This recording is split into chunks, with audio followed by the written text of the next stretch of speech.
Today I'm going to tell you the legend of Urashima Taro. He was a Japanese fisherman, and one day he was walking along the beach when he came across a group of children torturing a turtle. He scared the children away, picked up the turtle, threw it in the ocean, and went about his business. The next day he's out on his fishing boat, and a giant turtle surfaces next to him and says, "Urashima, that turtle that you rescued yesterday was no ordinary turtle. She was, in fact, the daughter of the Emperor of the Sea, and he would like to cordially invite you to the palace of the Dragon King at the bottom of the ocean so he can give you his thanks in person." Now, Urashima Taro, he agreed because, of course, you don't say no to emperors or to magic turtles. So he grew some gills, climbed on the back of the giant turtle, and went down to the palace under the sea of the Dragon King. Once he got there, he discovered the daughter of the Emperor of the Sea was a beautiful princess. They immediately fell in love, they got married, and they spent 3 days feasting and celebrating, all in his honor. Now, after 3 days, he said, I have an elderly mother, and she's probably wondering where I am. So do you mind if I go back to my village and just tell them, where I got to? And they said, that's absolutely fine, but here's a box. It'll keep you safe. Don't open it. Now, there's your first clue that this probably doesn't have a happy ending. Urashima Taro, he goes back to the surface. He goes to his village.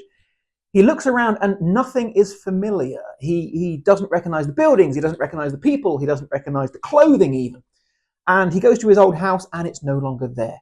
So he stops somebody in a panic and he says, "Excuse me, have you ever heard of Urashima Taro?" And she says, "Yes, I believe there was someone of that name who used to live here. He was a fisherman 300 years ago, and one day he went missing and nobody ever saw him again."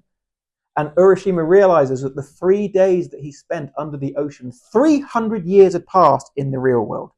And so, despondent and despairing that everything that he knew and everything he had ever loved was now dead, he sat down on a rock. Whether it was absent-mindedness or despair, he opened the box. Out came a puff of smoke, and he immediately turned to dust. Because inside the box was his old age, and it was the only thing keeping him alive.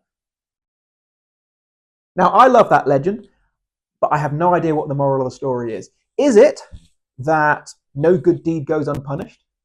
Is it perhaps that if you mess with magic, you're going to have a bad ending? Or is it just simply curiosity kills? Because if you are given a box by a magical creature and told not to open it, do not open it.